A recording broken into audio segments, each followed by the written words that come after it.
is the Gralien Report. The unusual, weird news, anomalies, exopolitics. It's beyond the fringe, where conspiracy theory can become conspiracy fact. This is the Gralien Report with your host, Micah Hanks. From hundreds of miles beneath terra firma in the depths of the hollow earth, live from the Gralien bunker. Welcome again, one and all, to the Gralien Report. I'm your host, Micah Hanks, broadcasting out into the outer cosmos, where alien life no doubt tunes in to find out Earth happenings on a weekly basis. I'm your host, along with the Gralien gang here live in studio. Producer and co-host Mr. Chris Hayes joins us. Good evening, sir. How are you? I'm well. I'm feeling a little wild tonight. Well, you're looking a little wild. You might just pass for a woodwose, Chris. I did look in the mirror today and thought I had just come from Dr. Moreau's island. That's right, yeah, and that's what I've been thinking ever since she resurfaced from the bowels of the inner earth. And speaking of bowels, Caleb Hanks, our engineer, longtime producer, and of course my dearest friend in the whole world, joins us as well. Caleb, how are you, friend? France, we come from France. Yes, he does. Caleb, I just want you to know, tonight I got my eye on you. I'll kill you. And we have our ears tuned to you out there as we're hearing mystery noises all around the world. I kid you not, I'm not embellishing, no exaggerations needed on a program of such extraordinary and universal implications as the Gralien Report. Glad to have you all here with us, and of course a quick howdy to all those fine folks out there in the chat room. I'm seeing, well, there's Scotty Roberts in the chat room, my brother from another mother. We've also got Loki, Lindsay, the ex-lady, the armchair scholar. We've got an armchair skeptic right here in studio. All kinds of arm-sharing going on here, and here's what's going on in the news. Of course, it is today No. I'm sorry, it's Cyber Monday, the other one. Did you guys survive Black Friday? Did either of you guys even try and get out for Black Friday? No, I spent Black Friday in my bed with no vision. You really did. Caleb actually injured his eye. Was it a scratched cornea that you suffered? I was stepping out of my friend's vehicle, going back to my girlfriend's. Yes, I actually have one of those house, and there was a tree with a protruding appendage that went directly into my eye, scratched my cornea. The next morning, I was writhing in pain, went to the ER. They sent me to another eye specialist, and I basically had to get a healing patch lens put over my eye, and then roll around in bed for a few days. But now I have a new bionic eye, and I can see 400 yards away. This is post-singularity Caleb right here, Chris. You know, I think there might be a conspiracy against musicians in Asheville. You know, I really think there might. You're the second one with whom I'm intimately acquainted who has had an eyeball injury. You guys and your intimate eyeball equations. I was actually thinking about that. I can't wait to see who the third eye patch-wearing friend is. Caleb, you should have just gotten a Cyber Monday deal on a brand new eyeball. Do you guys even know where the origin of Cyber Monday, as they call it, comes from? I actually do know quite a bit about Cyber Monday, Micah. Well, why don't you go ahead and tell us about it? What is the origin of the term? The origin of Cyber Monday was basically back when there were poor internet connections at people's homes, and people used to go to their office spaces, which had higher, faster internet connections on the Mondays after the weekends of the holidays to go try to get better deals. But that is potentially a completely dead thing now that broadband is pretty relevant. Yeah, I mean, everybody can get pretty high-speed access. Heck, we even get, relatively high-speed access to the internet from deep down here underground where we are. Now, this is what's interesting. There was actually an article that CBS News carried that talked about this. They say that there is now even a cybermonday.com. There's, let's see here, I think that online retailers and, of course, in-store retailers alike are now embracing Cyber Monday and acting as though it were some sort of a real holiday. Give it another 15 minutes, and the federal government will begin to, acknowledge it just as well. But it says that apparently the story about the origins of the name here are that apparently it says that the National Retail Foundation dreamed it up and promoted it. The term was first used in 2005 in a press release from Shop.org, a division of the National Retail Foundation, and said that Cyber Monday was becoming one of the biggest shopping days of the year, and it was already big as a shopping day, and or therefore it should probably just be, observed as some sort of a holiday too, just like Black Friday. But Black Friday's the scary one. We had our friends in the UK that were posting on the Gralien timeline videos of people fighting in the department stores. I could not imagine anything that I would want badly enough that I would go into a department store on Black Friday after all the goodwill and the friendship and all the generally good holiday vibes that you instill on Thanksgiving, and then you go out there and you get in fights with people over big screen TVs, and Rokus and whatever else these people are buying. I don't know, is a Roku even a thing you can buy It certainly is. Okay, good. Maybe when you go out on Cyber Monday, you're considered a cyber man. I think I would be considered a cyber neophyte. No, actually, I do follow tech an awful lot. I just limit how much of it I allow into my personal space for reasons that we've already previously stated on this program. It's interesting. You don't have to have, connection to cable so that you can watch the news ticker spin all around the world every day just to be able to be a technophile. I'm something of a tech enthusiast. It's just I'm very careful about how much entertainment-related tech I suppose I allow into my sphere. Go ahead. Speaking of knowing the origins of Cyber Monday, did you see around Black Friday online the perpetuation of the false meaning of Black Friday by certain people? No, I didn't, actually. Oh, it's a wonderful image. I've got it pulled up if you don't mind my reading it. Sure, no, please, by all means, go ahead. It reads, "Did you know, Black Friday stemmed from slavery? It was the day after Thanksgiving when slave traders would sell slaves for a discount to assist plantation owners with more helpers for the upcoming winter, for woodcutting, stacking of firewood, windproofing, etc. Hence the name Black Friday." I saw no fewer than 20 of my friends and acquaintances on the internet post this. Yeah. And I flipped literal, figurative, and proverbial dung. Is that is there any truth behind that? None whatsoever. Really? If you go to Snopes, they debunk that immediately. Yeah. Snopes.com. It really stems from, it was the time of year when everyone's financial books went from the red into the black. Oh, I see. And you could afford to spend money. Interesting. Hence the name Black Friday. Interesting. So we're trying to get all these conflicting narratives about this. I think, guys, that there may be a conspiracy here. My God. It's starting to sound a little bit like an episode of Metal Theory. I should be careful about that. But anyway, well, whatever it is, wherever it is that you may be, we hope that you survived both Black Friday and Cyber Monday. Glad to have you here with us on the Gralien Report. A few other things that have been on our minds recently. Before we get into any of that news talk, Star Wars. This has been big news, and I promised, Chris and I said on the Gralien X podcast this weekend that we would indeed be talking about this enigmatic trailer that has been released in regard to the upcoming The Force Awakens film that J.J. Abrams is directing. His directorial debut within the franchise of the Star Wars films. And what was partially, I think, the funniest thing about all this to me was the trailer. Caleb, I don't know if you saw this. Chris and I did. Did you see the trailer that was posted online of what the new J.J. Abrams Star Wars film would look like if it had been a Lucasfilms production? I did not see it, but our hateful-thwarting friend Hayes here told me all about it. It's hilarious.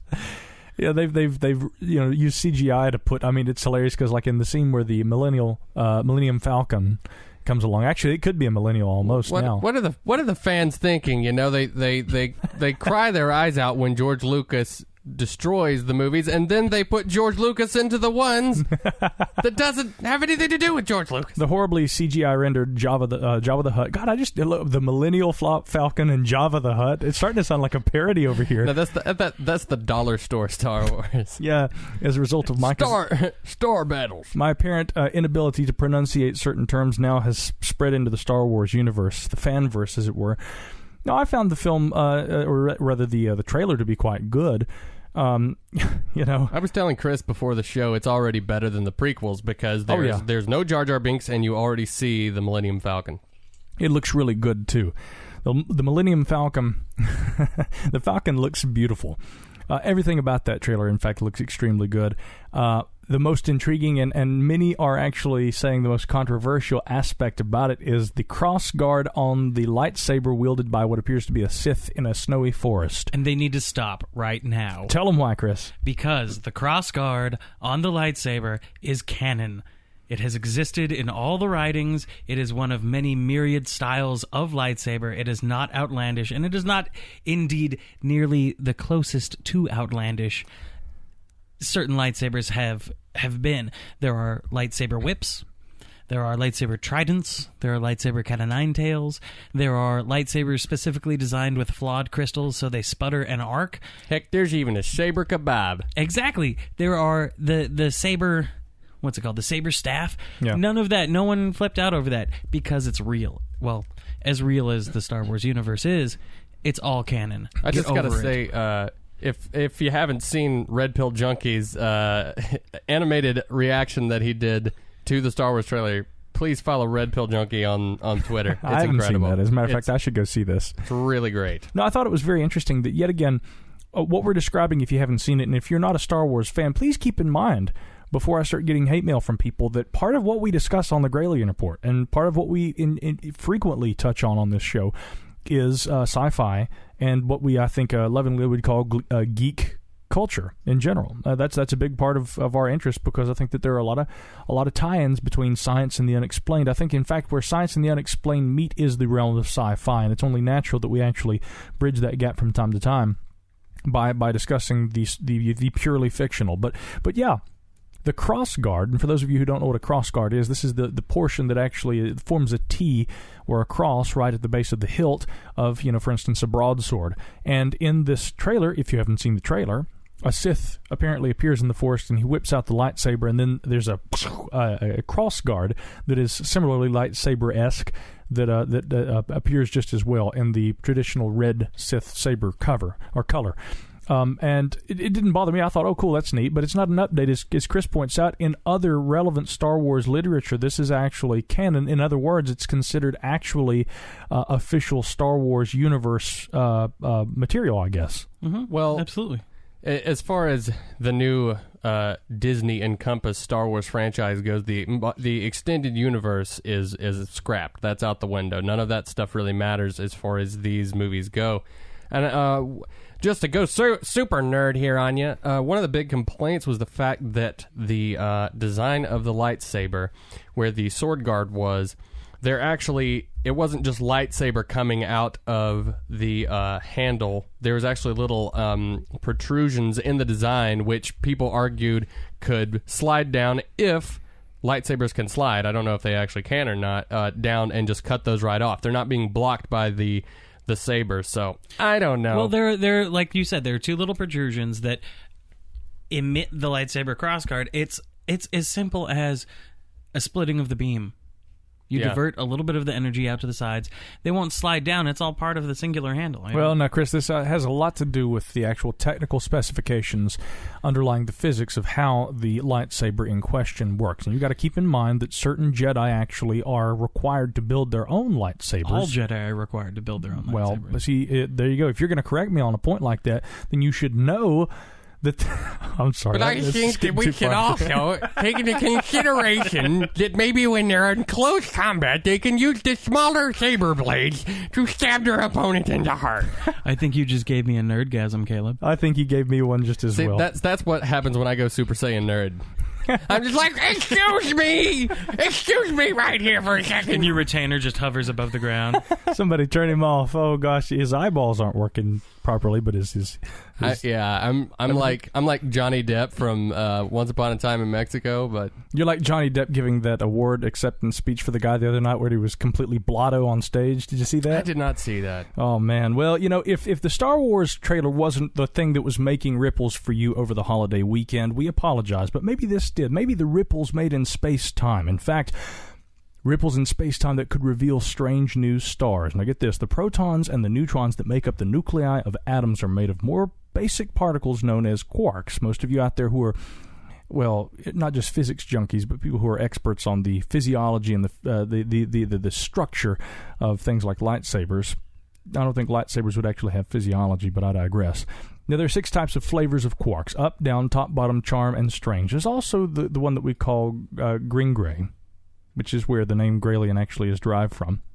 Each proton or neutron is made of 3 quarks. Each proton is composed of 2 up quarks and 1 down quark, and each neutron is made up of 2 down quarks and 1 up quark. Now, if you haven't followed all that, the point of discussing all this is that by looking for ripples in the fabric of space and time, in the substructure of these quarks, scientists could soon detect what they believe are called strange stars. In other words, objects made of stuff radically different from the particles that make up ordinary matter. Now, in theory, you see, matter can be made with other flavors of quarks just as well. And this has been a theory since the 1970s, when scientists began to suggest that particles of strange matter known as strangelets, not just guys like Caleb. God, sorry. Scientists are just so darn original. Aren't they? This is strange. Let's call them What are you chewing? Chiclets? Let's call them strangelets. There you go. Dr. Strangelet. It's Dr. Strange's mini-me. That would work just as well. Now, in principle, strange matter should be heavier and more stable than normal matter and might even be capable of converting ordinary matter it comes in contact with into strange matter. But lab experience have not yet created any strange matter. Yet. And so its existence still remains uncertain. But what is it that makes quark stars so strange? Under the extraordinary force of this extreme weight, and when we're talking about weight, we're talking about neutron stars that are typically small with diameters of about 12 miles, but are so dense that they weigh as much as Earth's sun. That's pretty heavy. Some of these up and down quarks that make up neutron stars could actually get converted into strange quarks, leading to strange stars made of strange matter, according to researchers. Now, a strange star that occasionally spurts out strange matter, I think this is getting a little too explicit, but they could quickly convert a neutron star orbiting it in a binary system into a strange star just as well. You follow me? I'm sure you do. Everyone at home, keep up. Prior research suggests that a neutron star that receives a seed of strange matter from a companion strange star could transition into a strange star in just 1 millisecond to 1 second. Think about the energetic exchange that occurs when that happens. Wow. If your mind isn't already blown, insert popsicle stick into your ear, and now get this. Researchers suggest that they could detect these strange stars by looking for the star's gravitational waves, the invisible, yes, ripples in space-time that were first proposed by our friend Einstein as part of the theory of general relativity. This was reported by Discovery News this week.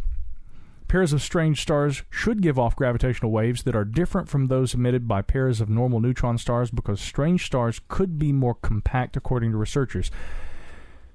And this is what's even more interesting about this. Researchers also suggest that events involving these strange stars may point to something even more interesting, maybe the likes of which we see in the Star Wars films, and here's how. Because strange stars and the events around them could explain short gamma-ray bursts, or basically giant explosions lasting less than 2 seconds, that are seen in deep space. There were some that were actually seen specifically during a period between like 2005 and 2007. That's true. The Laser Interferometer Gravitational Wave Observatory did not detect gravitational waves from either of those two events, which were dubbed GRB 051103 and GRB 070201. But neutron star mergers are the leading explanations for short gamma-ray bursts, and in principle have detected gravitational waves from such mergers, according to people at LIGO. That's the short name for the Laser Interferometer Gravitational Wave Observatory. And it's believed that future research could detect strange star events and may even hold clues to helping us understand whether there could be, get this, not only alternate universes, but maybe life in them. I find this stuff so fascinating, because the more we learn about the space around us and the cosmos out there, the more we seem to come closer and closer to a literal possibility of the kind of things we see in trailers, on holiday weekends, in Star Wars films, and in theaters and films like Interstellar. There's a whole world, a whole universe, perhaps a multiverse, or perhaps even beyond a multiverse that awaits us out there. And when we come back, strange apes seen in Florida and other things will await you here on the Gralien Report. We'll be right back.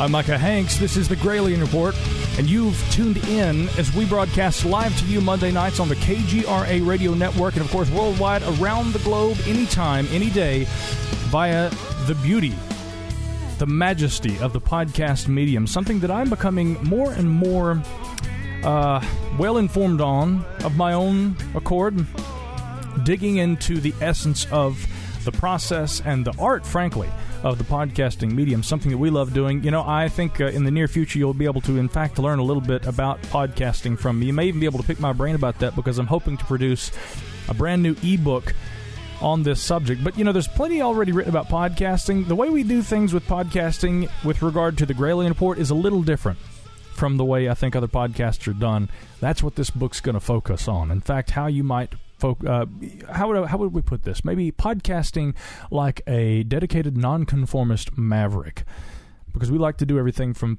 well, broadcasting from a fortified fallout shelter under the Appalachian Mountains to actually taking our equipment with us on the road and broadcasting and podcasting from different localities we visit. Glad to be here at home. Glad you're visiting us here tonight on the Gralien Report. More in the news before we get into our special segment during the second hour of this week's program, because we're going to be looking at the rife reports of mystery booms emanating from around the globe. I have been getting... Right now, I can't even keep up with the number of reports I've been getting from literally people all over the world. Chris and I did a brief recap on a few of them on Gralien X this week. Did we count no fewer than 13 emails in 1 week? There were at least 13 that had come in last week. There have been even more in the few days since you and I did the Gralien X podcast. And so if you're a subscriber at gralienreport.com, you already know this. If you're not, you might want to head over there and check it out, because at gralienreport.com/X, you can sign up for $7 a month.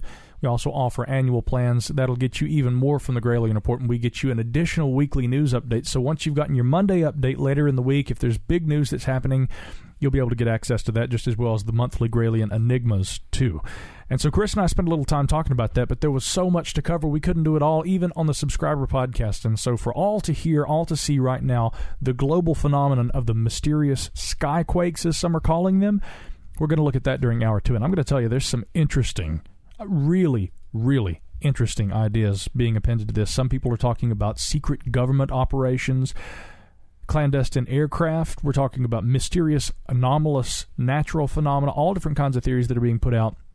I'll tell you what I think might be going on toward the end of the second hour. But right now, here's what's happening in space. NASA is saying that during a resupply mission, it may have indeed, using a printer that was sent to the International Space Station a few months back, printed the first object in space with a 3D printer. Now, the key objective of the whole project is to develop fabrication technology that could work at ease in environments with low gravity.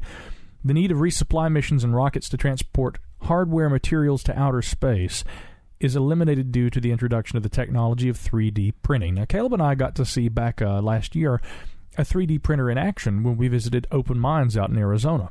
And they had actually used a 3D printer that they have there on site in their facility to create scale models, replicas as it were, of flying saucers from popular literature. And it was pretty interesting being able to see this thing. But you have to have quite a technical knowledge of how to actually work these. I think Michael Schratt had been the guy who had helped put together the blueprints and the designs for these UFOs that they had on display there at Open Mines. And the same guy who, incidentally, right over there by you, Chris, on the wall, the legacy of UFO case files and the legacy of classified aircraft that we have depicted over there, Michael Schratt did those just as well. And, you know, Chris, in advance of what we're going to talk about in the next hour, I hope I'm not giving too much away, you might want to look over there and get up to speed on Project Aurora. That one's listed over there someplace. That's going to yeah, there you go. He reads very quickly, folks. You wouldn't be actually you would be amazed at how that might fit in with some of the things we're going to talk about later in the program. But coming back to this 3D printing operation on the ISS, the downside, of course, is that raw materials have to be sent to the ISS in order to be able to generate 3D objects that can later be utilized for practical applications there on the ISS itself. Now, according to Nikki Werkheiser, who's the project manager of the 3D printer, she said it's an important moment for scientists since the new printer gives the ability for astronauts to email and print a file in space, and then, of course, also not only print the file, but then use that printed file to be able to print an object and utilize it in terms of any number of different things that might be, you know, practical applications, technical applications, all kinds of things there on the ISS itself. But she says that it'll also serve as a replacement for containers that have to be sent up to the ISS, as well as crew tools, tweezers, syringes, all different kinds of other objects that are utilized on the ISS during daily life. Now, Barry Wilmore, who's an astronaut with NASA, had been working on the printer. They had to repair it. They carried out tests on the 17th of November. Earlier this month, scientists have now said that a printer face placed through the 3D printer on the 25th of November has been successful and that this is the first ever time in history that an object has been utilized in this way in space. In other words, a printer that is designed to print 3D objects and has successfully actually done so in space. Pretty interesting stuff, isn't it? Caleb, you know, when 3D printers came out, I think you were the one on this program who had said that this is going to be the game changer in terms of singularity type technology. What did you mean by that? How do you think that 3D printers will fit into the grand scheme of things with that?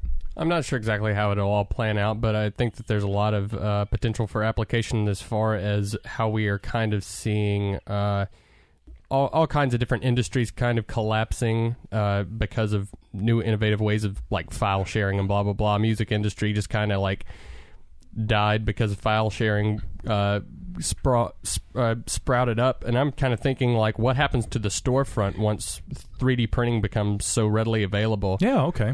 What happens to space travel once we're able to, and I mean they're already implementing this, you know, now with getting that up with NASA. I mean, like, print a moon base on the moon with other printers and print spaceships from there. God, who knows? Well, have you guys seen the just the normal mundane stuff people are doing with 3D printers now in their home? Because you can buy a 3D printer for like $500. You can even print a gun. Yeah. Not so much that. The cool stuff that people are doing, an entirely new cast, like to set a broken bone. Yeah. Cast design has been created. It's super lightweight. It looks like lace. It's very attractive, and it's way stronger than the plaster. And a lot of people are creating their own custom designed, in their own home, custom designed prosthetic limbs. They are artistic. They look really cool. I hear stories of people saying they're far more comfortable than spending thousands of dollars on them from a medical supply store. Already people are being empowered at the most mundane level to increase their mobility, better their health. It's a really cool idea, even on the baseline level. Well, think about this. I mean, as far as you're talking about prosthetics, I mean, prosthetic arms can be extremely expensive. There was a young boy who was born without a hand, and they were able to 3D print him a hand out of plastic materials, and the hand can flex and pick up stuff. I mean, it's pretty opposable. $50. Oh, wow. Think about what that in itself is going to do to the prosthetics industry. I think that's incredibly exciting, and not only is it going to open doors for people and improve the quality of people's lives, but I mean, you know, I'm sure that and this is the thing, there are applications that we haven't even thought of yet that, again, for probably less than a few years than the $500 we'd spend on having one of these things right now. You know, we thought it was expensive to have a printer or a laser printer a few years ago, and now $500 isn't all that bad. Maybe we can actually invest in one, get one here in the studio, guys. But, you know, in a few years, when this becomes a run-of-the-mill kind of a thing and everybody in their homes have 3D printers, just think of what's going to... You're right, Caleb. It's not going to be a matter of, I got to go to the store and buy this or that. It's going to be, would you download from the company that offers the blueprints ready-made, so that all you have to do is you download blueprints, pay 99 cents like you download an ebook, and you have the object printed right there in your living room. But that'll just increase revenue for companies, especially in the medical prosthetics field, which I'm very versed in due to my health insurance background. Of course, yeah. But, I mean, essentially, yeah, it'll cut down on production costs. It'll cut down on production facilities, but companies will still make money by giving you the pattern. Yeah, exactly, which is interesting because what it does is it enables the... I've said this about ebooks for a long time. It enables the what would you call it? The impulse buy, I guess. If you're going through the grocery store, you're going through the checkout, you see a magazine. Oh yeah, okay. I don't really care. $5, I'll buy this. You may not even care what you pay for it because okay, I'll just grab it. And that's the whole idea behind putting those magazines right there at the checkout counter. The impulse buy is enabled when you have one-click purchases through Amazon.com to buy books, but when you can buy physical objects by downloading blueprints and printing them in your home, the impulse buy is brought to the consumer who's going to be buying stuff like that, although I think, frankly, there's a lot of impulse buying that occurs already on Amazon with physical objects. Anyway, let's go a step further. So now we're looking at the realm of some sort of like plastic synthetic 3D printing thing where you can print up all kinds of objects and blah, blah, blah. Now, in the same vein, we're already getting to the point where we are printing like hearts, tissues, lungs, things like that now. Yeah, that's definitely a big thing on the medical forefront, but think about this. So we basically have let's just say, somewhat of a biological soup, okay? Stick with me here. What if we are able to fill these 3D printers with what is basically just a soup of different kinds of cells, and these things like a stem cell jelly thing? Maybe, but I'm talking about for food, for things that you need in your everyday household, for, olive oil, for different things like that, and you can literally print up your groceries. So we could have replicators? You could have a replicator. You could print up the French toast you want to eat for breakfast. So you could say I could have a tea, Earl Grey. You could have a hot. I just said this to the folks in the chat room. It's Earl Gralien. Earl Gralien when you're on here.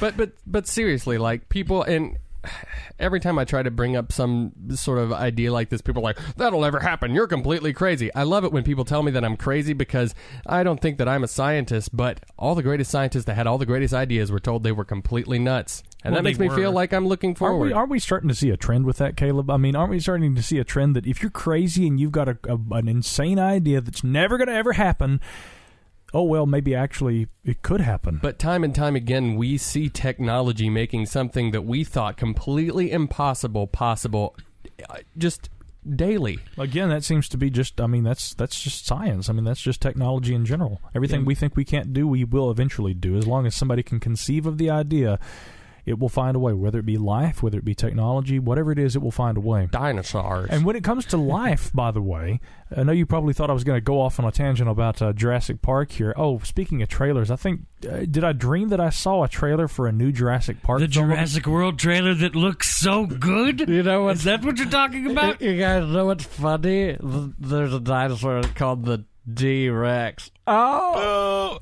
I think it should be renamed Jurassic Parks and Rec, though. Oh, God, you guys. Well, it wasn't a Jurassic Park experience, but it certainly was an out-of-place animal that was being reported down in Tampa. Now, get this. This is really interesting. Apparently, around Tampa's Lowry Park Zoo, it was first seen in the yard, and then it was seen running along Sly Avenue. But the zoo told police it wasn't one of theirs. They said it was a monkey. It was described as being approximately 3 feet tall, brown, and very fast. There's no probable cause for this monkey's arrest, according to police. They actually said this, however, and we will work tirelessly to apprehend the monkey, said police. If anyone has any information, however, about the monkey's whereabouts or has future sightings, please contact the Tampa Police Department. I want to give out their telephone number for you right now. If you're in the Tampa area and you happen to see a monkey, it's 813-231-6130 is the number that they've put out, that they hope for people to actually reach them. Now, here's what happened. An anonymous report to police had a monkey placed around Hiawatha Street east of Armenia Avenue. Neighbors in the area had contacted by Friday the Tampa Bay Times and were skeptical about the sighting, though some actually conceded that a monkey might have taken up residence amidst the neighborhood's lakefront homes, perhaps given the scores of fruit trees that were in some back yards of the residents in the area. Now, we have bananas, and there are a number of orange trees nearby, according to Anais Ocha, who says that she lives about 2,100 blocks, or on the 2,100 block of Hiawatha. She says she's hoping the reports are true so that she could actually see this monkey. I would approach it, she says. I wouldn't want to jump, or for it to jump on me. Police have visited the neighborhood and warned Hiawatha residents not to approach the animal if they see it. Now, Kathy Rivet, who also lives on the 2,100 block of Hiawatha, said that the monkey tail raced through the neighborhood once police showed up on Thursday. Now, while she's skeptical, among many who are, she said that she catches herself scanning trees in her yard from time to time, wondering if indeed there could be a real monkey there. Now, the most famous mystery monkey of the Tampa Bay area was named Cornelius. Began making headlines back in 2009. The male rhesus macaque is what he was, had been spotted throughout the Bay Area, repeatedly evading efforts of wildlife experts to capture him, but some believe that he had been forced out of a colony of monkeys in Silver Springs near Ocala. Cornelius became something of a celebrity, generating national TV chatter, a Facebook fan page dedicated to him, and even a celebratory kind of cry of "Go, monkey, go" that people would shout when they actually saw him. Now, his run from captivity came to an end on October 24th back in 2012, right around the time of the first Paradigm Symposium. Unfortunately, he was shot with a tranquilizer dart in St. Petersburg in a neighborhood near Lake Maggiore about 3 weeks after he had bitten a woman outside of her home. Charlton Heston was pleased. Yeah, I guess so, right? So what was that monkey again?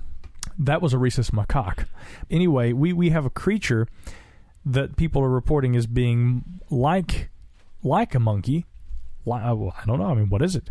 Now, I say like a monkey because, again, this is some sort of a small primate that has been unidentified. But from time to time, there are reports in Florida of something a little different. There was a documentary that was actually made about, I think it was about 3, 4 years ago. And it featured Dr. Jeffrey Meldrum of Idaho State University. He's famous, of course, for being, do you guys remember? Do you know what Jeffrey Meldrum's best known for? Meldrum is, of course, a Bigfoot expert, and he has been one who has long argued that indeed Bigfoot may actually exist, in fact, maybe still exist. But I think that Meldrum and the other people on this program, this show I think was called something kind of weird in itself. The title was something like "Who is the Bigfoot?" And the premise of the program was that they tried to see if the idea of a Bigfoot in existence was not based on misinterpretations of something else that people have kind of amalgamated over the years and taken as being reports of, again, this large human-like, ape-like creature, very large, covered in hair, that traditionally is described as being something that inhabits the Pacific Northwest, but many will tell you that are seen all over the United States. And in fact, really similar creatures are seen all over the globe. In parts of Russia, we have the Almasty, we have the Yeren in China, the Yahoo in Australia. These creatures are... Tek. There is a tek actually. In Vietnam, the rock ape. We have the orang pendek in Sumatra. There are different varieties of things that have been reported in South America. There was the Deloy ape, which many actually say was no kind of an ape at all, aside from being just a spider monkey. No mystery ape, we should say, like what is being seen in Tampa. Now, it is presumed that the thing seen in Tampa is probably an escaped pet, possibly something from the zoo, despite the fact that the nearby zoo says it's not one of ours. But people do report seeing monkeys from time to time, and I don't really think that they're crazy. You can be as skeptical as you want to, but I mean, really, history has shown it's not beyond the possible that a monkey would appear in an area like the Tampa Bay area and would begin, subsisting off of fruit and diets, a diet that is commonplace for an animal like that in the jungle, i.e., fruit and vegetation, and of course, which is also available to it in a part of southern Florida. Right now, you go down to southern Florida, it's going to be much nicer than it is in other parts of North America in December. Although it being December 1st right now, here in western North Carolina where we are, it was really, really quite nice outside today. Yeah, it got up to like 66. It was really warm. And Ivan Sanderson, as far back as the 1950s and 60s, was saying it could be that some of these reports of the mystery hominids seen in the southern parts of the United States could be the result of reports of, or rather, could be the reports of escaped orangutans, chimpanzees, things like that, maybe having escaped from traveling circuses or things like this, maybe from zoos, whatever the case may be. He believed that it could be possible that a prosaic explanation could exist behind some of these reports of mystery hominids, in the sense that these, if they were escaped exotic animals, would survive a series of mild southern winters. And it seems that if we're to believe, of course, the ideas behind scientific principles that imply that climate is changing, and not only changing but warming around the globe, we would have to infer that probably if winters continue to get warmer and warmer, especially further south and closer to the equator, that animals would stand a greater chance over time of being able to inhabit those kind of environments year-round, even during the cold weather months here in North America. So it's not out of the possibility. And what's really interesting about that is that while Meldrum and the others who appeared on this program on History Channel a while back had actually made the case that maybe Bigfoot, while seen, and maybe there's something legitimately reported under the classification of the Bigfoot creature in the Pacific Northwest, it seemed more likely that misidentifications of these known varieties of different kind of primate in the southern United States accounted for what is believed to be by many to be the skunk ape of Florida and other regional varieties that kind of draw similar names. The skunk ape, I think, is most popularly associated with the state of Florida. And, of course, there's the famous photograph that was copyrighted by Lauren Coleman a few years ago, which is what we call the Micah skunk ape. The Sarasota County Police had been sent those photographs from people who had claimed that this creature, and it seems far too large to be a typical orangutan, certainly not a chimpanzee by the hair and the I think generally just the shape and the size. But the creature in the photograph, you can see this online. It's quite well known, and you can, any kind of a search for Micah skunk ape or just skunk ape in general will pull this up. It looks like a very large ape behind a saw palmetto. And you can see this thing. It's got light reflecting off of its eyes. It's leaning back. It's got its mouth open in what's typically referred to primatologically as a pant hoot, I think. In other words, we might just kind of call it a grimace or a grin, a monkey-like grin, and this thing is looking right at the camera.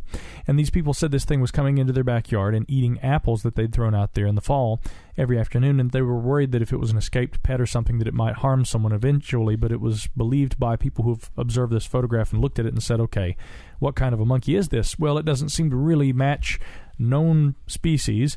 It certainly does match descriptions of the purported skunk ape, which Ivan Sanderson was writing about long before. In this documentary, what they said was probably the inspiration behind sightings of skunk apes in the southeastern United States. They said that in 1967, when Roger Patterson and Bob Gimlin were traveling through Bluff Creek, and they famously, supposedly filmed, Patty, this female Sasquatch walking along there near Bluff Creek.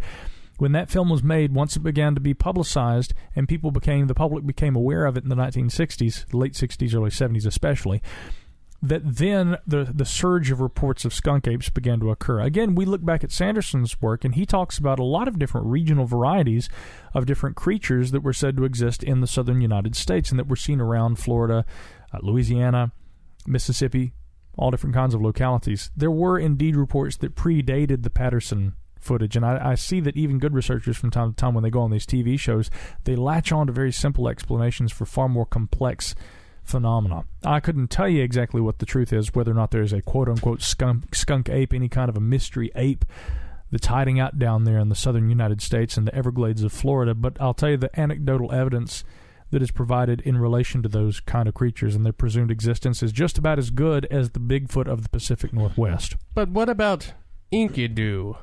Well, the first Sasquatch. Well, a lot of people do look at, Enkidu. As my 10th grade English teacher, Gil Elliott, would have preferred Enkidu. He said Enkidu sounds so silly, but Enkidu really is kind of the proper pronunciation, because I think Enkidu had been drawn from Enki in terms of, I guess we might just say etymologically. I don't know if it was really considered a prefix, but anyway, Enkidu.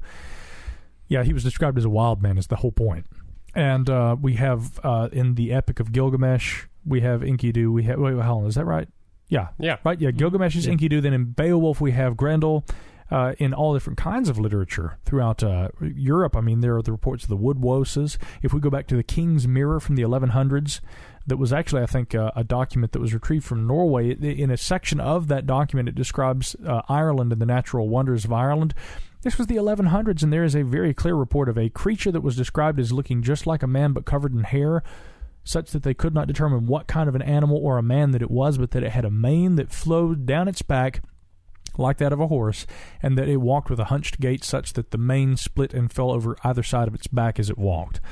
I mean, these kind of things have been reported all over the world, and literally, since probably as long as humans have been consciously aware of what we are and what differentiates us according to our own perspectives as humans from animals. But what's also interesting is that when we look at the history of Europe, and we look at the history of, modern humans traveling out from Africa, heading north, the Neanderthal had already populated parts of Europe, of course, as far east as Siberia. When we began to enter the realm of where the Neanderthal already existed, it is believed now that that species was already in decline. But we do know that there was interbreeding that occurred between Neanderthal and humans. Neanderthal were very different from us. They were, and this is interesting, their actual brain capacity allowed for a larger brain than humans, but their brain was not larger necessarily in proportion to the rest of their body than a human's brain in relation to their body. But their eyes were much larger, their skulls were shaped very different, and they were largely viewed as being more primitive than modern humans. We don't know necessarily that that's the case, but we do believe. Remember when we had Dr. Samuel Zenner here on the program just a few, I guess it's months ago now, there was a strong case made for whether some of the Neanderthal actually had abstract concepts and had even practiced artistic renderings, which is a really fascinating concept. But the question I would ask you here is that we know that at that point in history, that there were two separate Homo species that existed together at once on planet Earth. They interacted, they even interbred with one another. Is it really that far beyond the possible that there could be another species of something, we don't know what it is, maybe a few species out there as yet undiscovered that are very much more like humans than what we are used to seeing elsewhere in the animal kingdom? Is it really that impossible that a creature like that could exist? I mean, the anthropological record seems to say a resounding yes. Of course, people argue about the fossils. That's a deeper discussion, which we'll have to have another time. We'll be back right here on the Gralien Report.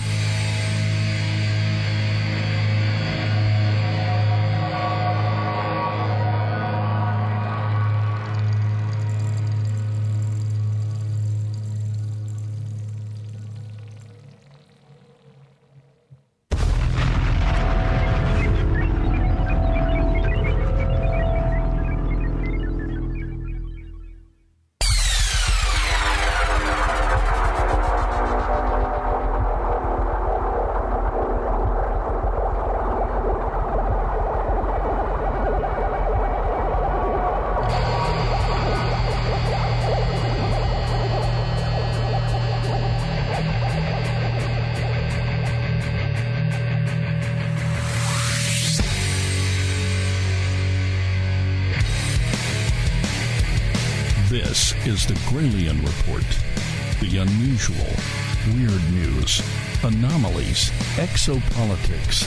It's beyond the fringe, where conspiracy theory can become conspiracy fact. This is the Gralien Report with your host, Micah Hanks. Keeping you company from 7 to 9 p.m. East Coast time every Monday here on the KGRA Radio Network. For those of you who are not live listeners, you can check it out at kgraradio.com or just head over to Gralien Report. And you'll see the podcast and radio page. We have the KGRA streamer right there at the top of the page where you can launch that stream. There's also the interactive chat room where we've already put out a call to our live listenership. If you have heard these mysterious explosion sounds wherever you are in the continental United States, or if you're in South America, if you're in Europe, if you're in Australia or New Zealand, no matter where you are in the world, I would love to hear from South Africa or someplace like this. That's, I think, let's see, with the exception, of course, of obviously Antarctica, I think one of the only localities around the world that I've not heard from in terms of continents is, of course, the Dark Continent. I haven't heard from Africa yet. But just about everywhere else, I've been getting reports of incredibly strange, loud, mysterious booms all around the world. We're going to look at that a little bit this hour, but first I do want to remind you, head over to GralienReport.com. We've got a lot of things that you will want to check out. As a matter of fact, right there at the top of the page, we've got our slider that shows the different images and links to different articles and things like that. And we've got an article that kind of gets into what we were talking about in the last segment with regard to the Neanderthal and interactions between ancient species of hominids. Is there a connection, or could we at very least view that as being relevant to the possible existence of a mystery hominid in our midst today? I am a long-time proponent of the possibility of there being a Bigfoot. Now, I'll tell you this, the older I get, the more I read, the more I research, and I've dug deeply into this, the more skeptical I become of a lot of this stuff, including things like the Patterson-Gimlin film. To me, the most important thing about the Patterson-Gimlin film that maybe begs its authenticity is the fact that Robert Gimlin maintains to this day he wasn't told that there was going to be anybody out there in a suit that day, and he was armed with a gun. And thus, if he was being lied to, he was also putting another person's life in danger. But by the same token, the mounting evidence that supports a hoax is something that you can't turn your back on, and you have to give that proper consideration. So I think, in addition to the numerous other book projects I'm undertaking already, I hope to really dig into the question of Sasquatch, as I prefer to call it. Bigfoot is just such a tacky name, but unfortunately the one that was tacked onto it, kind of like the proverbial tale of Eeyore, who, poor donkey, ended up under the floor of Edgar Allan Poe, in some sort of a macabre tale.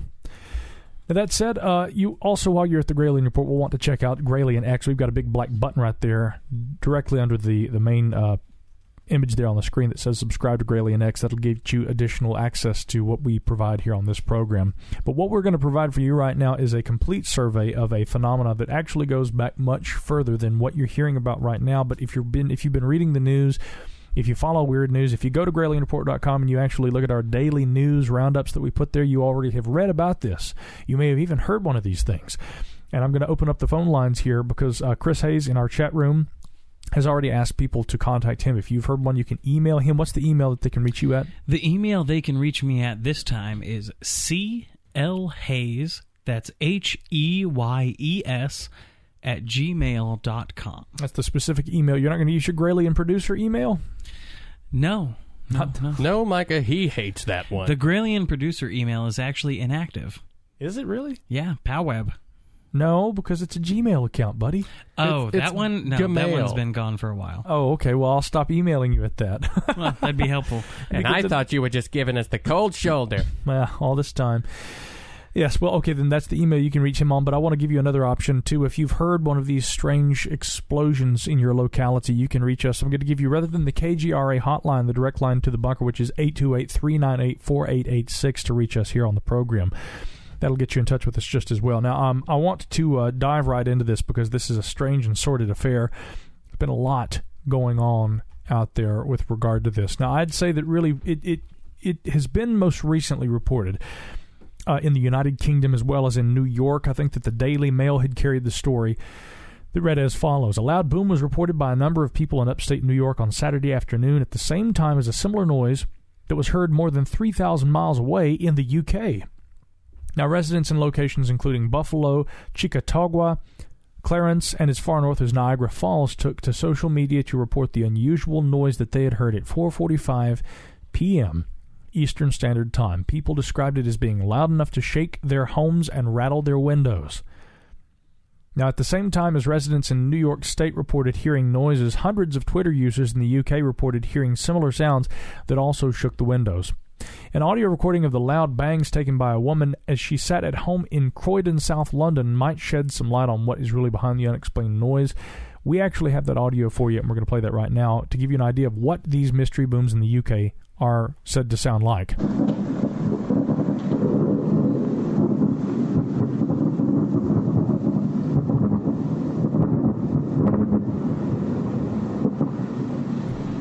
Now, I want to point out that you may think that you're hearing thunder, but listen carefully because you're going to hear a distinct separation between, it's almost more like a series of small explosions that you hear. There are different instances where this was recorded in different parts of England.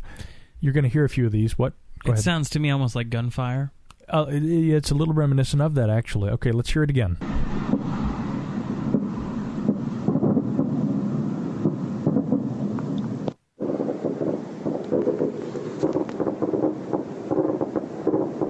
That one, it's more obvious, the popping. You hear it?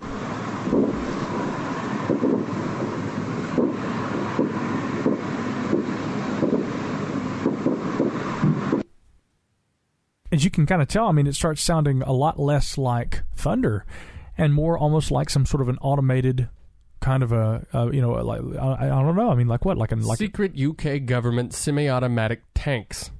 Yes. With people in them. With people. Well, we don't know exactly what these things are. Some people in Great Britain have suggested that unusual weather conditions might have been the source. I don't know if I buy that. The Met Office apparently dismissed that claim. They say that there's nothing going on that's meteorological in nature. Others on Twitter have suggested that there might be controlled explosions, some sort of a military exercise that maybe was going on. Meanwhile, conspiracy theorists, of course, are saying that aliens might have been to blame. Well, I know if we can't say aliens, at very least Graliens were on the scene, and our good friend Beth Arzi and her boyfriend Bobby were among those in the UK who said that they heard these sounds. Beth emailed me today and said, Saturday night my boyfriend and I were in the front room watching a film at around 10 or so, and we heard these immense booms. She said Bobby thought it was fireworks, but it sounded more like crazy thunder. So I stuck my head out the window to see what it was. Well, I didn't think much of it, just figured it to be fireworks some places. It wasn't too cloudy that night. Well, just now Bobby mentioned that he read, and of course he sent along the link to the Daily Mail article we were just referencing, and said that's what we heard. Apparently everybody had heard it. She says, how weird is that? About 5 booms I heard, and then we went and looked out the window, and it stopped, those bastards. Now, on November 22nd, we had a previous email from a listener, Lindsay Liu, who had written to us to describe a very similar phenomenon that a friend of hers in New Jersey had been experiencing, and here's what she had to say. She had written me and said that my coworker has a house in Cape May, New Jersey, and told me that there have been a series of mystery booms and shaking reported by the locals. Now, they say these booms coincide with someone who uncovered a set of possibly 100-year-old train tracks on a beach nearby, and some of the bizarre things that have also been uncovered. Now, I'm having trouble finding too many reports connecting these two, so it may be an obvious case of mistaken correlation instead of some fantastic Fortean phenomenon. And what she was talking about was that indeed they're around Cape May, and I wrote an article about this at mysteriousuniverse.com or .org, and it talked about the numerous reports of these mystery booms from around the Cape May area. And what they were saying was that in addition to there being mysterious booms reported, that there were also apparently unearthings of different archaeological significance, one being an old rail line, or I guess what we might just call an old train track, along a beach. And some of the residents, as had been reported in the Cape May news outlets, believed that there was some sort of a connection between the unearthing of these old mystery train tracks on this beach and these mysterious booms. And I didn't see any kind of connection there, but that's what the locals had thought. So to clarify that. Now, one of the proposed theories had been that there was actually an annual air show, and that there had been aircraft that annually do fly over the Cape May area, and that the sonic booms from these jets might have been what had caused the explosions residents were hearing. But here's the problem with that theory. That occurred 5 days before the reports began to surface around the 20th of November that had to do with these mystery booms in New Jersey. Not to mention, if those were sonic booms, that's a hell of a lot of jets. Yeah, exactly. And I'm sorry, the sonic boom isn't going to linger around, for 5 days, and then people are going to report hearing it.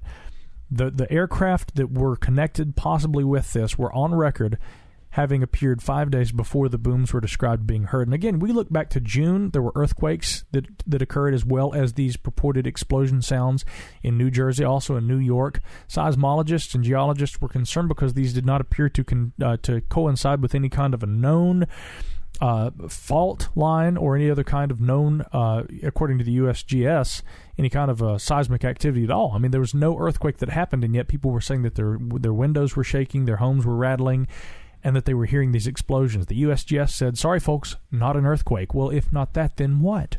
And so far, nobody has come out saying that there were any sort of lights associated with the sounds at all either. That's a good point, because, again, we often do hear that in conjunction with actual seismic activity that there are reports of earth lights. Now, Chris, I want to go back because we decided, being members of a clandestine organization, a three-letter agency of sorts called the FBI. Yeah? Shh. They didn't know that, but look, we might as well look.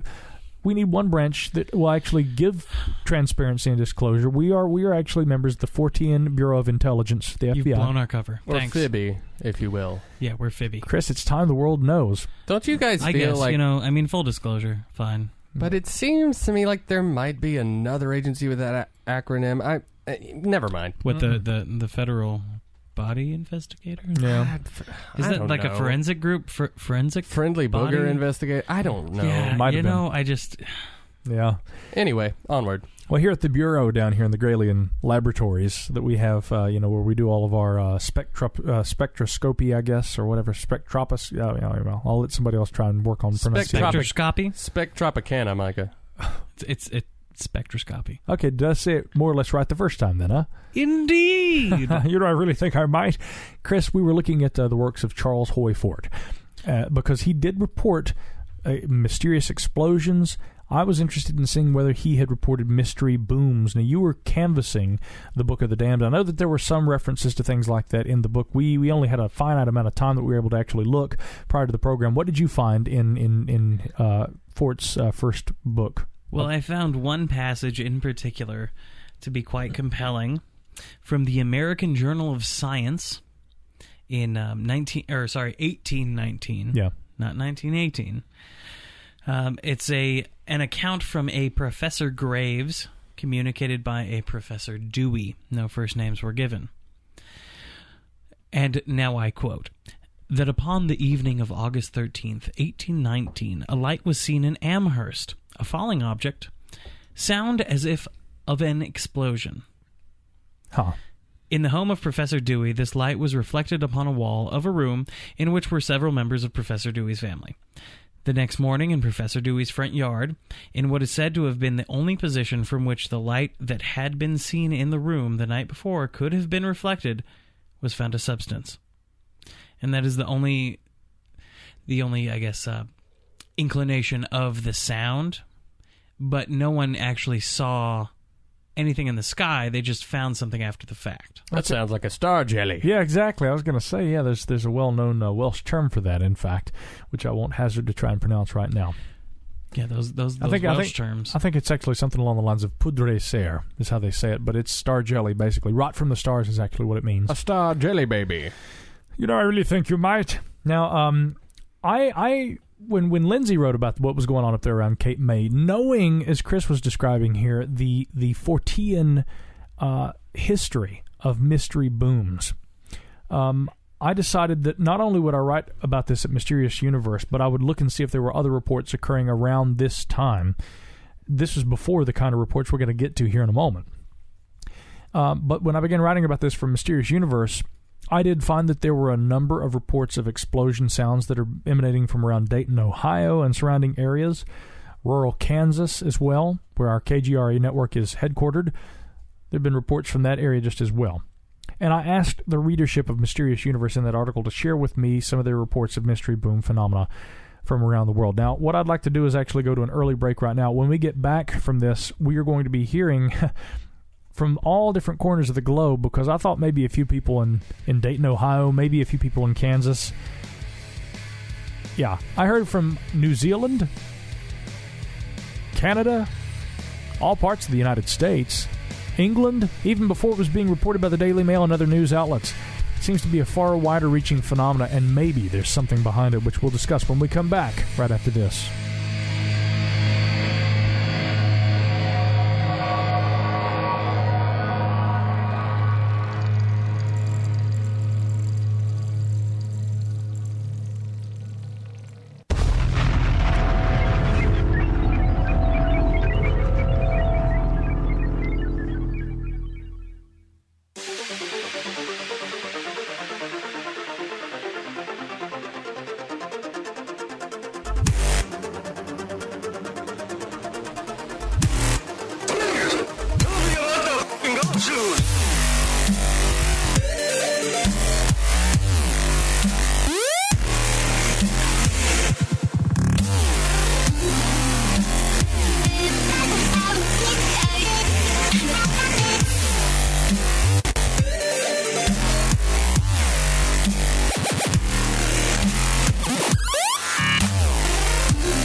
The high mountains of Appalachia, broadcasting worldwide around the internet. I'm Micah Hanks, and this is the one and only Gralien Report on the KGRA radio network. And we're examining reports of mystery explosions, booms, or what some call skyquakes. And I'm going to tell you, it's not just the continental United States where people are hearing these things. We've got this phenomena being reported all around the globe, as we are about to delve into now. As where we left off before we went to break, I was telling you that I put it out to the readership of Mysterious Universe that if you have heard one of these skyquakes, I would like to hear from you. And you wouldn't believe how many people wrote back saying that they had heard these things. Here's just a little sampling of the kind of response we got. Kathy in Miamisburg, Ohio said, I live in Miamisburg. We just heard the loud boom that sounded like a bomb had just gone off. My house shook and the windows literally rattled. Scott from Manchester, UK had written and said, I came across your article whilst looking into unexplained loud explosions. I live in Manchester, United Kingdom on the 24th of November. At 22:25 military time, there was a loud single explosion sound. This was heard 20 miles away and windows rattled. There's no reason for this that I can understand. No fires or signs of an explosion. There were no bright flashes, Caleb, that were accompanying this. We also have James in Tanaha, Texas. He says, we've had a few earthquakes the last couple of years. I'm pretty sure it's from fracking. Now, I only mention this because what I heard Monday evening around November 24th was not coming from the earth, but it was, well, there was a constant hum and then a strange combination of a crack and a boom. Now, the boom occurred every few minutes, and it went on for almost an hour. My neighbors at two other houses were out listening, too. Now, I heard them talking, and when the noise stopped, they went back in. I've only lived here for a few months, so I don't know anyone well enough to ask what they heard or think it was. We really love our privacy out here, and so I don't want to get too many eyebrows raised, but I thought I should share it nonetheless. Now, I hear a hum most nights, too, penetrating, but I'm not really familiar where the highway is in relation to me or what industries may be nearby. But whatever it was, James says, it felt unnatural.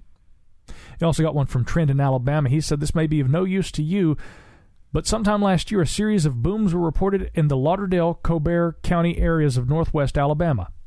I think that's our second one from Alabama. I personally didn't experience anything, but it was reported on local news outlets throughout its duration early in the week. Now, ultimately, they decided it was a disposal of ammunition, and it had exceeded its shelf life, but several people had noted that it doesn't add up because people nearest the disposal site had said that they had heard nothing. Anyway, it may be a complete waste of your time. I thought I'd make a mention. Actually, Trent, no, not a waste of our time at all, and thank you so much for writing. Shell out in California wrote and said, I'm out here in the San Joaquin Valley. We get a hail at certain times of the year, and the stone fruits along with the raisin vines have new developing growth. They have hail cannons that sound like, well, cannons of all things, and these turn the hail into slush, so no harm is done. The further away you are, of course, the booms aren't as loud. Hope this may give you some insight about what's happening out here in California. Now, I want to point out specifically that, as a matter of fact, Granny there in the chat room at GralienReport.com, she had mentioned that Mauna Loa Island on the Big Island of Hawaii is also right now reported to be an epicenter. Caleb, our friends Bryn and Abby Roberts are out there on the Big Island right now. And there are a few reports of skyquake activity from that area just as well. And one reader had sent along information to me which she had previously sent to Linda Moulton Howe of earthfiles.com. This is what was sent along to Linda and then subsequently to me following my own inquiry into this phenomenon. She said that I live in Hawaii and I'm sending out a request to other local people on this island to report what they are hearing and to keep note of when the sounds are heard. And this is what was reported. Joan Ocean of Dolphin Connection International emailed saying, since the beginning of November 2014, I've heard sounds like a large, heavy metal structure being slowly towed along a concrete road. Now, does that sound familiar, Caleb, to you? Absolutely. I will come back to that. I want to talk to you about that in a moment. Let's continue this report. It was scraping and shrieking as it moved and also made a rumbling sound. It continued for a long time, at least 15 minutes before I went back to sleep. And it was odd because I lived at 2,200 feet high on the Mauna Loa mountain, and there are no large roads nor construction of any kind taking place here, and certainly not in the middle of the night. So what could that sound have been? Now, she writes, these rumbling sounds were preceded by a subtle whistling sound, and that was the unusual noise that woke me up. Due to my decades of working with free-swimming dolphins, the whistling sound was similar to their high-pitched whistles, and I'm very sensitive to that sound, hence why she thought maybe that it woke her up. Now, at first I thought it must be a bird, but when I walked out on my deck in the dark to hear it better, I could tell it was not a bird because the sound was not bird-like. It was continuous, and it was piercing, whatever it was.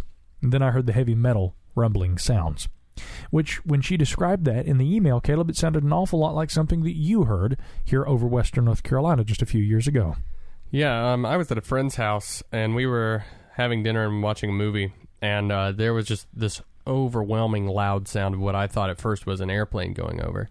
But it just became so incredibly overwhelming that we all just kind of looked up like, what the heck is going on? So we walked outside, and it honestly sounded to me like there was some sort of huge airship, like ridiculously huge airship going overhead, which I don't think that's what it was.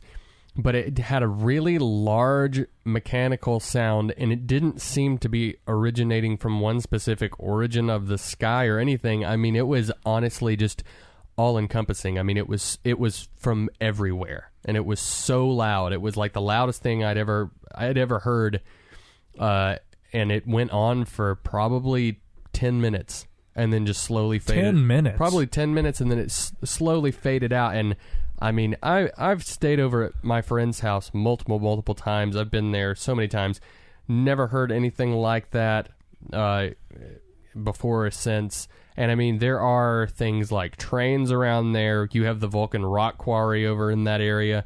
Still have never, ever heard anything like that. Well, see, that's what I was going to ask you. I mean, are there any train tracks nearby enough that could have accounted for the noise? And I mean, like, I try to take that sort of stuff into consideration, like all the heavy machinery that could possibly be going on over there. Or, I mean, they sometimes do demolition blasts at the rock quarry. It didn't sound anything like that. I seriously have never heard anything like it in my life, except for when I will look on YouTube videos at these rare earth noises and things like that, just these big loud noises that just seem to come out of the sky. As far as I know, I mean, it's some sort of weird jet stream anomaly. That's weird. I don't know what that could be. Chris, I mean, have you ever heard anything like that at all that you can remember? I've not, no. I don't think I have it. As a matter of fact, where my house is actually out in East Asheville, there was a report 2 years ago of a mysterious explosion emanating from the sky at around 1 o'clock in the morning, and I told this to Gralien X subscribers recently. That Vance Pollock, Caleb, was over here visiting one night, and he and I were sitting around smoking pipes and talking about, I think William Dudley Pelley probably, and we didn't hear anything. But it was all over the news the next day that around East Asheville, an extremely loud explosion, I mean, literally right over where my house is, was reported. I'm trying to remember. No, we were definitely at my home. We were not in the bunker that night, and therefore there's no reason why I should not have actually heard that. Chris, what are you doing over there? Eating stem cells to regenerate. Okay. I'm sorry. Well, whatever it was, there was a loud explosion reported, and I wasn't able to report having heard that myself, but other people in my locality did. Just as other people continued to report beyond what was being described out there, I'd be especially interested in hearing if anybody out there on the Big Island and of Hawaii, if you've heard anything like what was reported around Mauna Loa Mountain around middle of November 2014. I'd love to hear from you about that. But we had other reports from other places. One person had written along about Mount Vernon, Washington. They said lots of booms being reported between Everett and Mount Vernon. Reports of strange lights in the sky have also been reported. Okay, that's interesting. That's one of the other, I think that's maybe the second one that's reported specifically lights in conjunction with these strange sounds. And I do want to get into aerial phenomena in relation to this a little later, because there are some very interesting tie-ins. Here's one from Stephen in New Zealand. He said, we had some in New Zealand earlier this year that made the news. These shook windows over 100 kilometers away. Originally, everyone denied knowledge and said that the Army didn't do it. The Air Force said that they didn't do it. Navy also said no. Then a couple of days after the Army said, well, that was actually us testing bombs on a localized range. Well, the media said, do it again.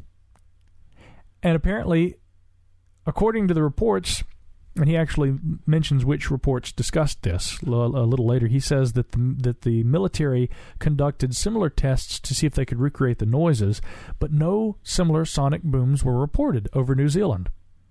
And he says if you want to see any more about this, look up the New Zealand Herald, because they covered it. Also, Campbell Live, the television show.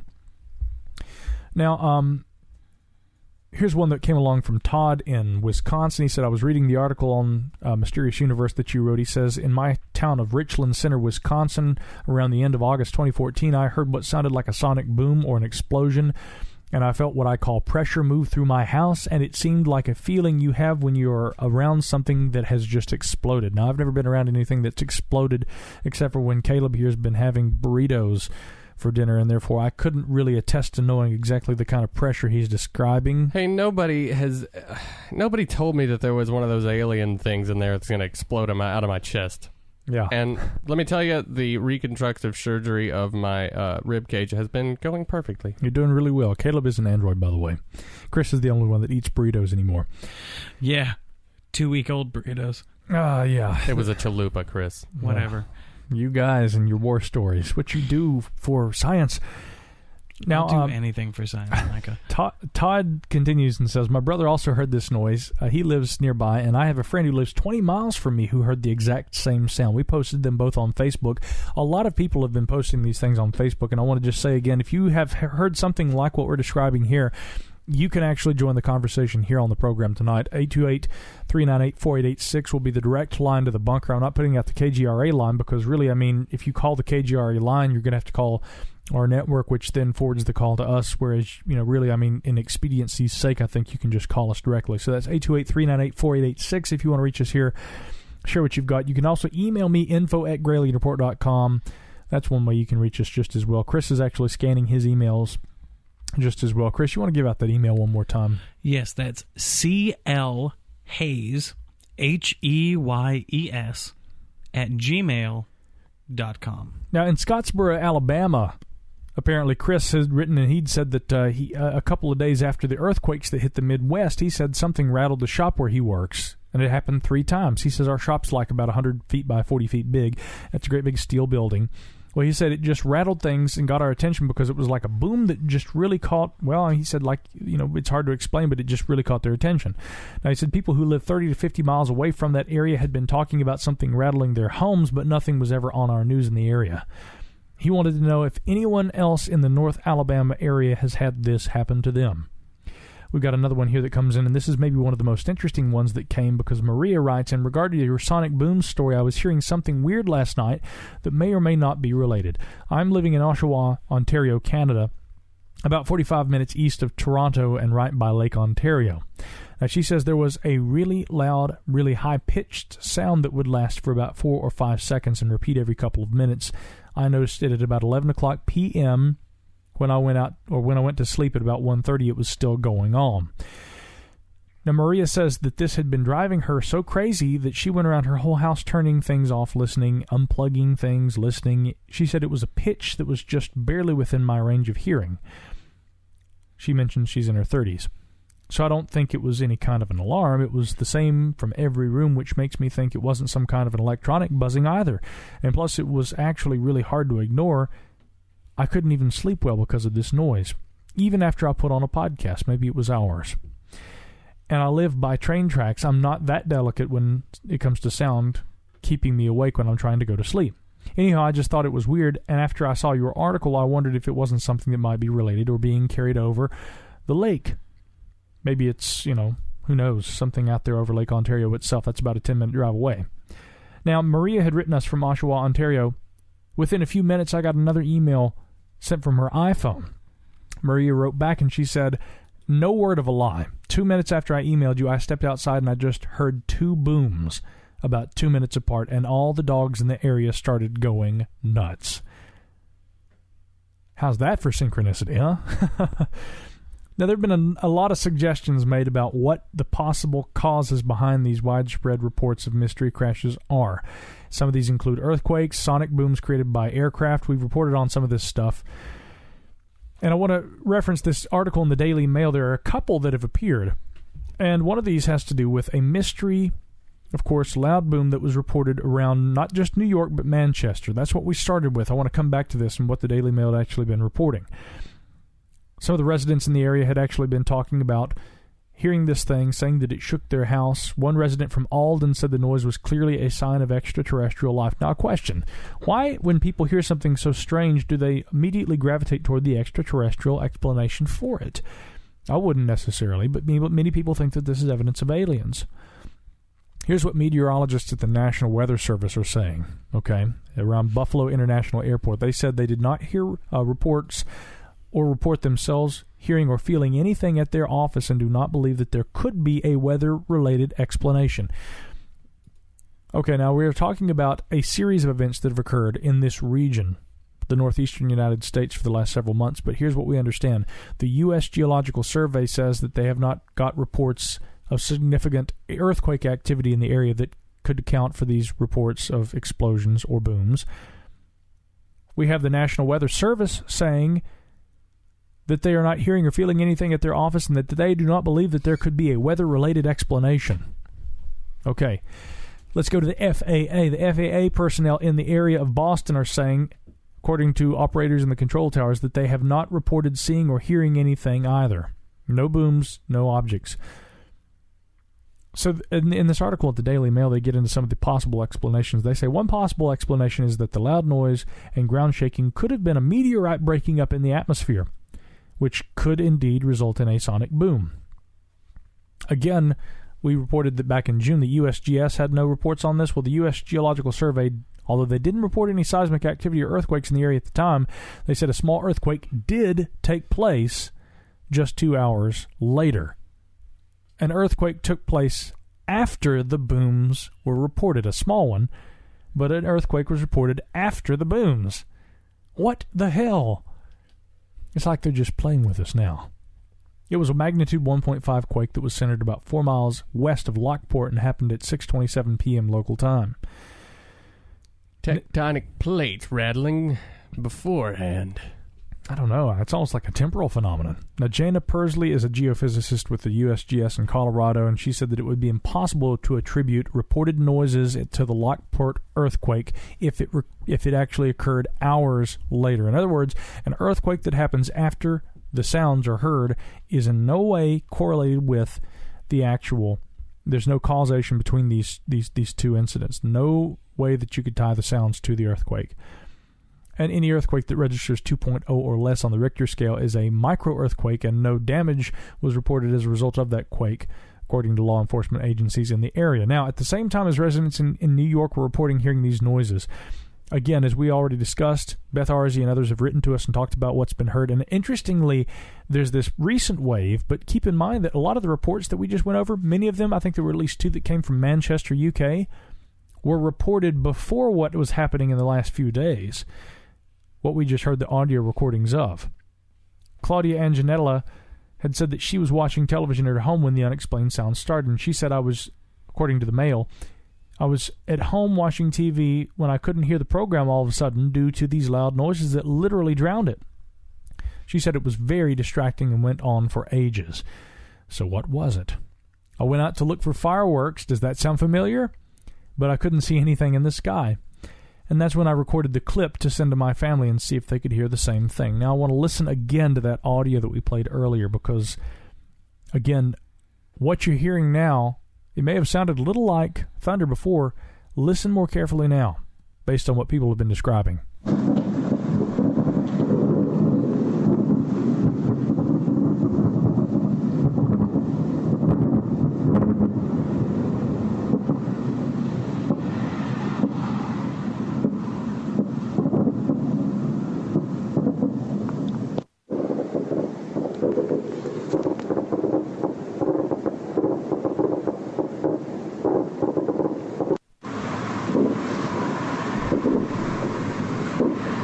That still sounds to me like the beginning or any scene ever in Band of Brothers.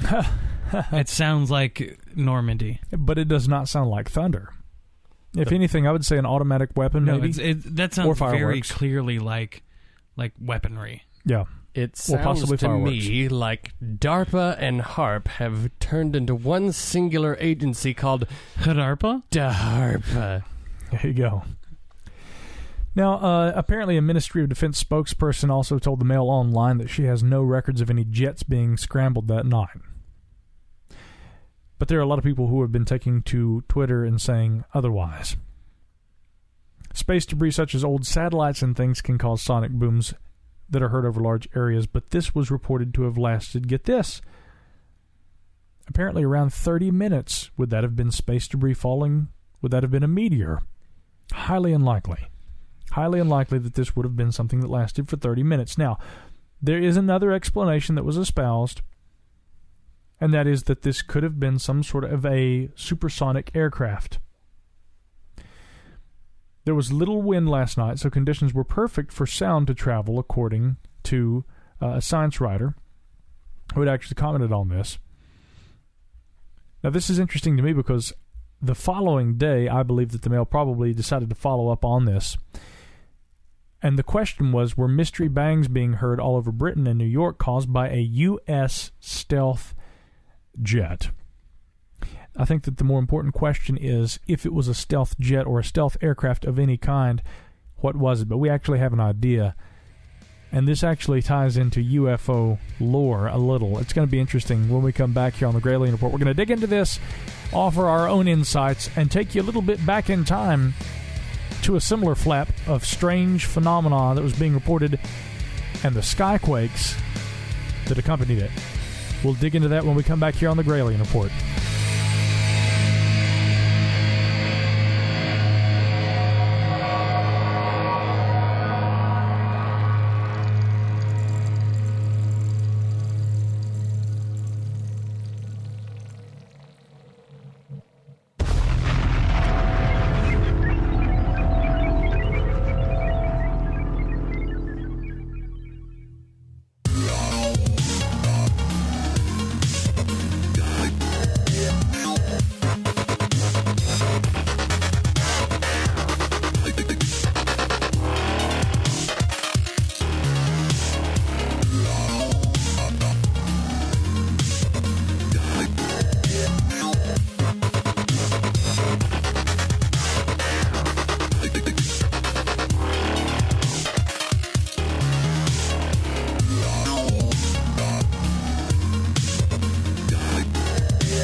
I'm Micah Hanks, and this is the Gralien Report. A quick question for you. What goes rat-tat-tat-tat-tat and is heard from New York to the UK, all during the wee hours of the morning? The Beatles? The Gat heard round the world? You're both very close, but according to an expert, apparently the loud bangs which baffled Britons, as was reported in the Daily Mail that we referenced in the last section, sounded like a type of experimental jet engine, what is referred to as being possibly a pulse-detonation engine. Now, of course, conspiracy theorists as well as aviation experts will probably already know where we're going with this. Apparently, the expert who was interviewed by the Daily Mail says that his comparison to a debate which began when hundreds of Twitter users from Aberdeen to Devon to New York were reporting these explosions has to do with a secret spy plane project. He says he's an engineering research associate from Sheffield. He's among a team of scientists working on the technology behind types of pulse detonation engines. He says it makes the same kind of pulsing sound as the one on this audio. When we run a test engine, it's real industrial noise that you can hear is for miles. And he says that we have people coming to us asking to make less noise or to keep it to the daytime rather than the nighttime hours when we're actually doing our own tests. The pulse detonation engine works by using the force from a series of explosions caused by mixing a fuel mist and air intake to thrust itself forward. It can theoretically power planes at 5 times the speed of sound. Now, is this a military technology? Yes. Because if so, I would figure maybe you'd want it to be a little more quiet. Yeah, you'd think. If people are hearing this for miles around, there's no sneaking up on the enemy. Well, this is what's interesting about this. Okay, get this. Now, this is what was reported in the Daily Mail. They say that the technology builds upon pulse jet principles which first emerged in the early 1900s and were used in German V-1 flying bombs. Test flights using the most recent forms of the technology have lasted only a few seconds, but it is still listed by conspiracy theorists as a possible way of powering what is known as the infamous Aurora spy jet. That's right, Project Aurora. Now, theorists have cited Aurora as a name which appeared in a Pentagon budget report in the 1980s, an ongoing spy plane project for several years. Officials routinely deny that it even exists. Of course, that has not dampened the spirits of the theorists who point to a sighting of a mysterious triangular object by a North Sea oil engineer in August of 1989. A triangular object which is described as resembling what is said to be this strange Project Aurora. In fact, there is far more than just a single sighting. That was the most famous. But if you go to the website of the Federation of American Scientists, there's an actual page that they have devoted to the belief in there being some sort of an aircraft that we would equate with being Project Aurora. Now, last year, Lockheed Martin also unveiled plans for a spy plane that could fly at Mach 6, twice as fast as its famed SR-71 Blackbird, which, as I understand, is decommissioned. But if that's the case, then explain this one. Now, I've got a copy of, right here in my hands, the September 2003 issue of Fate magazine, and I've got an article that appeared in this magazine that discusses this, and it's titled Shadowcraft and the UFO Phenomenon by Kurt Southerly. I want to read a relevant excerpt from this article to you. Aviation insiders believe reports such as these are sightings of a replacement for the SR-71, which was retired by the Air Force in 1990 and then reactivated briefly before being permanently retired in 1997. They may be correct. While operational, the Blackbird required a special hydrocarbon fuel known as JP-7. The fuel had a low flash point and a 2-week shelf life and had to be safely disposed of beyond that time. Now listen carefully here. A fleet of specially modified KC-135 tanker aircraft carried JP-7 for in-flight refueling of the SR-71. According to sources within the aerospace community, as early as 2000, JP-7 was still being made, and the specialized KC-135 tankers were still in service, even after the SR-71 was decommissioned. Question is, why? Clearly, some aircraft other than the SR-71 was being used and was being fueled with this very unique fuel. Now, some aviation enthusiasts might speculate that a recently unveiled aircraft known as the Bird of Prey has been using this special fuel. The Bird of Prey, named after the Klingon spacecraft on Star Trek of all things, is radically designed It's a single-seat stealth prototype and was built at Boeing Aircraft's top-secret Phantom Works in California. The prototype successfully flew 38 times between 1996 and 1999, the duration of the program, and was unveiled publicly last October. Now, unlike other stealth aircraft, which fly only at night, the bird of prey can operate in the day utilizing what Boeing and Air Force refer to only as new low observable technologies. Unofficially, the aircraft probably utilizes some type of high-tech illuminated skin panels which endow the craft with chameleon-like characteristics that enable it to blend in with surrounding sky. But despite its stealth attributes, the bird of prey, or any variation of it, is clearly not a replacement for the SR-71. It utilizes a different, less powerful engine than those used on the SR-71, and therefore a different kind of fuel just as well, flying at a reported maximum speed of only about 300 miles per hour. If the bird of prey operated successfully for several years without public knowledge, though, what other types of shadow craft are flying that we have not yet heard about? Or very well possibly, some people have actually heard something which they may not have equated with being an aircraft at all. But if there's anything behind this Project Aurora, what I'm telling you right now is that the fuel that was used for the SR-71 was still in service after it was decommissioned. The bird of prey probably was not the aircraft that was using it. And if that's the case, what aircraft was using that fuel? Is it indeed what we call Project Aurora? Now, I've got a friend who actually says that friends in high places told him once that indeed there is a Project Aurora and that indeed it is actually named after a famous UFO incident. I couldn't confirm or deny that, but I do want to refer finally in the final moments of this program to a program that was passed along to me by our friends at Open Minds titled UFO, Contact from Reticulum by Lieutenant Colonel Wendell Stevens. The last place you'd think that you'd look for any kind of information pertaining to this conversation, but I refer to the appendix number 2 in the back of the book, which is titled as follows, Skyquakes Related to UFOs. And it reads as follows. A good friend of mine, one of the most experienced and able UFO investigators I know, has looked extensively into the possible relationship between the phenomenon known popularly as skyquakes in relation to UFOs. This book was written, I want to see, let's see, this book was actually written in, well, I'm trying to find the date of publication. I know it was sometime in the early 1980s. 1985, the year Doc Brown. Yeah, and I think that the events actually described in the book took place in 1978. You can see by this hardcover edition I have here, it's self-published, but good quality for the time. And they were already talking about these skyquakes back then. Of course, we already know that there were mystery explosions similar to this described as far back as the 1800s, which Chris talked about earlier. Now, the link between these simultaneous mystery explosions and UFOs is the most exciting new development in this field, according to a noted UFO researcher named Robert Cregan, a professor of philosophy at the State University of New York in Albany. And Dr. James Hardner, professor of engineering at the University of California at Berkeley, commented, I think it's entirely possible that UFOs are connected to these blasts, as stated in Wendell Stevens' appendix here. Now, it says here that the high-altitude explosions which were heard or felt in parts, listen to this, of Connecticut, New Jersey, Maryland, Delaware, Pennsylvania, Virginia, North and South Carolina have baffled defense officials and scientists all over the country.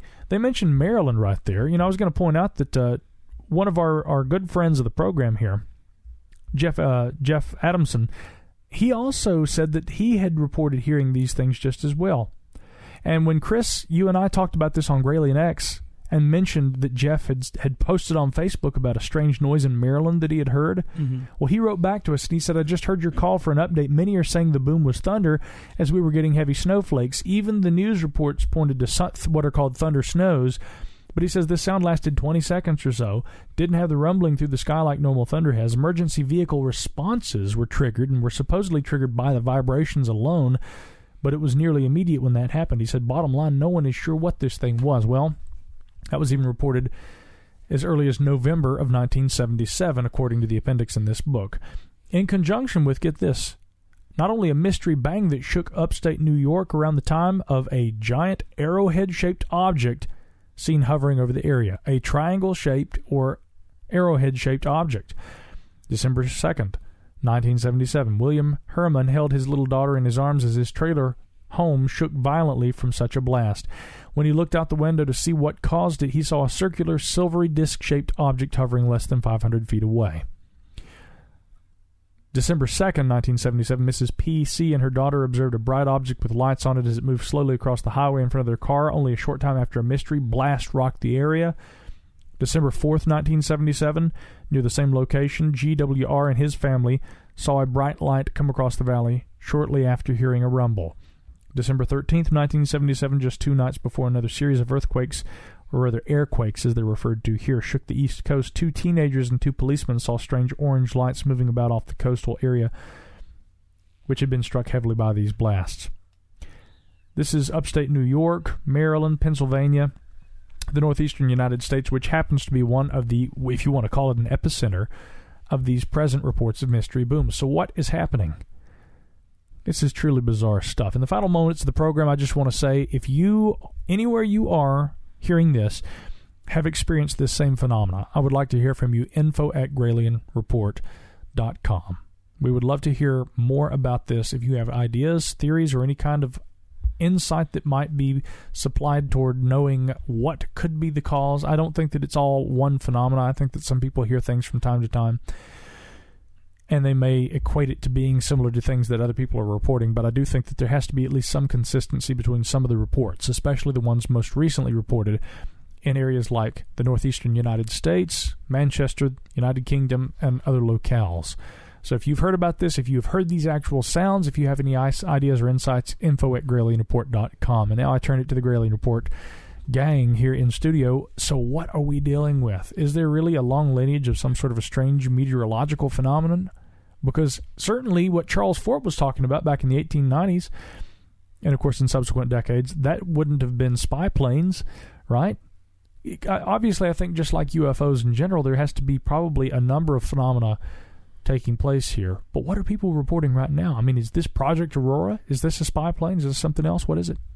It just reminds me of a long time ago, a man heard thunderous booms coming from the heavens, and he looked up into the air and thought, are those the gods?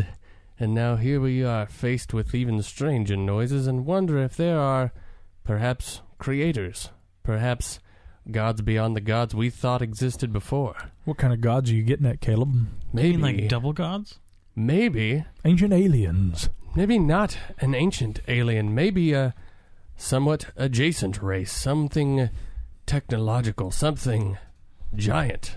Something ever-transforming. What do you think, Chris? Like I said earlier, I still think even if this were military technology used for being spy planes, for being any sort of clandestine vehicle, it's too damn loud. These things are pretty loud. It's hard to really say. Again, I think that there are probably a variety of phenomena occurring here. But whatever it is, we'll hope to hear more from the Gralien listenership. info@GralienReport.com. We appreciate, as always, not only your tuning in, but your involvement in what we do. The reports that you send along literally made this week's edition of the program, and we thank you so much, as well as for all the subscribers at Gralien X who've been tuning into the special reports we've already featured beforehand on this subject. Obviously, this one's going deeper, just like we do every week here on the Gralien Report. We dig deeper into what's going on in the news of the unexplained, and it's our pleasure to be able to do so. And therefore, on behalf of Caleb Hanks, Chris Hayes, Matthew Oakley, John Anderson, Dick Oakley, Jeremy London, Race Hobbs at the KGRA, and the lovely lady Robin Bird, and of course yours truly, Micah Hanks, the mouth of the South, we are so happy that you find the Gralien Report your weekly hub for the strange and the unusual, and we hope you'll come back always. In the meantime, we'll talk to you next week. Stay strange.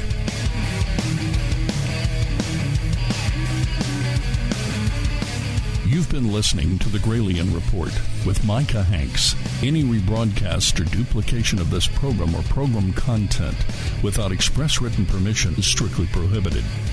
The Gralien Report, in direct cooperation with the internet website GralienReport.com.